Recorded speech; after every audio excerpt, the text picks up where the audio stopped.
मध्य प्रदेश में अन्य पिछड़ा वर्ग ओबीसी को 27% आरक्षण देने पर सभी राजनीतिक दल एक मत हो गए हैं। हालांकि अब श्रेय की लड़ाई शुरू हो गई है। कांग्रेस कह रही है कि हमने लड़ाई लड़ी, लेकिन इसलिए अब सरकार सुप्रीम कोर्ट में विचाराधीन याचिका पर जल्द ही निर्णय पर बात कर रही है। तो वहीं भारतीय जनता पार्टी कहती नजर आ रही है कि सीएम डॉक्टर मोहन यादव पहले ही मन बना चुके थे। बता दें कि मुख्यमंत्री ने ओबीसी आरक्षण पर गुरुवार को सीएम हाउस में सर्वदलीय बैठक बुलाई थी। मुख्यमंत्री डॉक्टर मोहन यादव ने सर्वदलीय बैठक के बाद कहा कि हम सभी एक मत हैं और सभी चाहते हैं कि ओबीसी आरक्षण को लेकर सुप्रीम कोर्ट में विचाराधीन प्रकरण में निर्णय जल्द आए, ताकि सभी बच्चों को आयु सीमा खत्म होने से पहले ही लाभ मिल सके।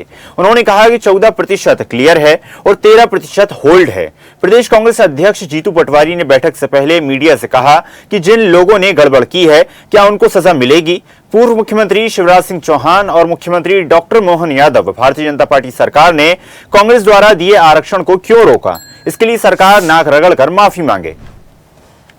आज ये सर्वदलीय बैठक हमारी बुलाई गई थी, जिसमें भारतीय कम्युनिस्ट पार्टी, आप पार्टी, समाजवादी पार्टी, भारतीय इंडियन कांग्रेस, भारतीय जनता पार्टी, हमने सबने मिलकर के हमारे राज्य के ओबीसी वर्ग के आरक्षण को लेकर के जो सुप्रीम कोर्ट में प्रकरण चल रहा है, जैसा कि हम सबकी भावना है, ये चलने वाले कोर्ट के स्टे पर चूँकि कांग्रेस भी और बाकी अपोजिशन पार्टी भी और भारतीय जनता पार्टी भी सबने अपनी विधानसभा में भी इस बात को स्पष्टता के साथ रखा था कि 27% आरक्षण देने में हम यूनानिमस तैयार हैं।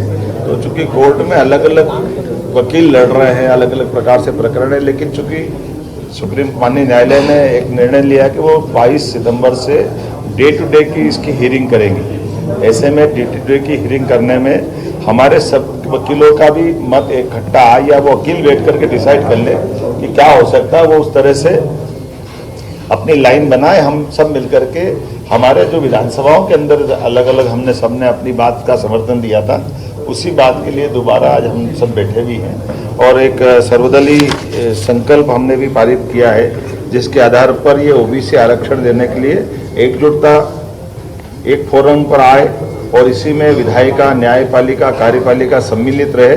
इसके क्रियान्वित करने के समय के प्रयास करेंगे और इससे जुड़े वकीलों को 10 सितंबर के पहले सभी सामूहिक रूप से बैठ करके बात कर ले, क्योंकि ये बात सही है कि जो हमारे अनहोल्ड होल्ड ये जो 14 और 13% के अभ्यर्थियों का प्रकरण चला है, तो 14% क्लियर हुए लेकिन 13% पेंडिंग है।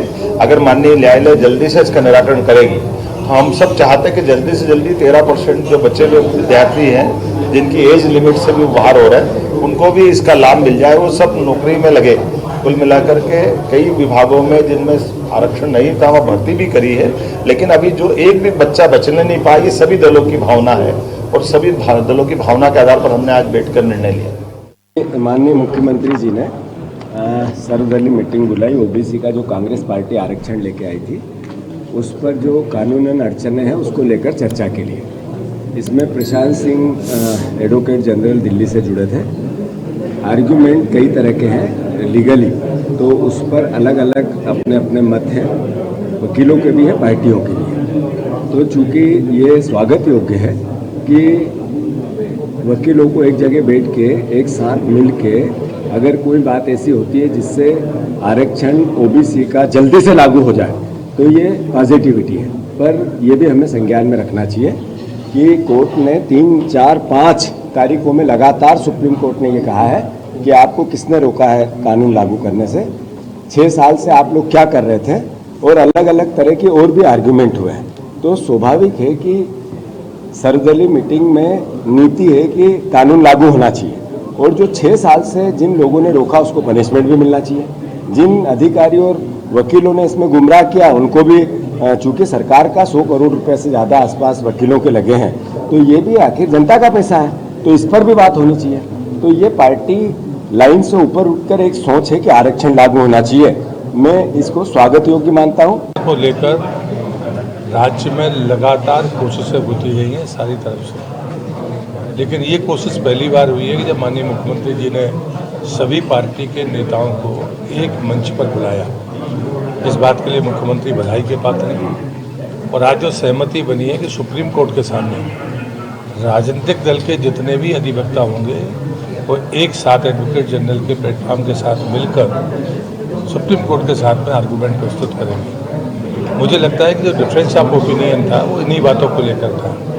सरकार का सदैव मत रहा है कि पिछड़ा वर्ग के लोगों को 27% आरक्षण मिले, लेकिन कई बार बाहर अलग अलग आवाज़ें आती थी। आज एक साथ ये प्रयास प्रारंभ हुआ है।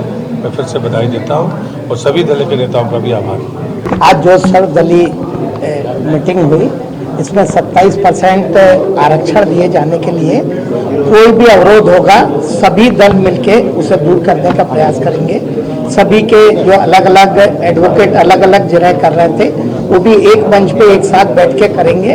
और इस बात में जो सरकार ने एक अच्छी पहल की है, भारतीय जनता पार्टी सहित सारे दल इसमें सरकार का धन्यवाद भी करते हैं। और सरकार की जो नियत है कि 27% आरक्षण मिले, उसमें हम सब उनके साथ। आज की बैठक में माननीय मुख्यमंत्री जी ने ये कहा है कि आप जो 2-4 विधि के जानकार हैं और जो इस मामले को हैंडल कर रहे हैं, महाधिवक्ता के साथ बैठ के आप लोग इसमें सॉल्यूशन निकालिए।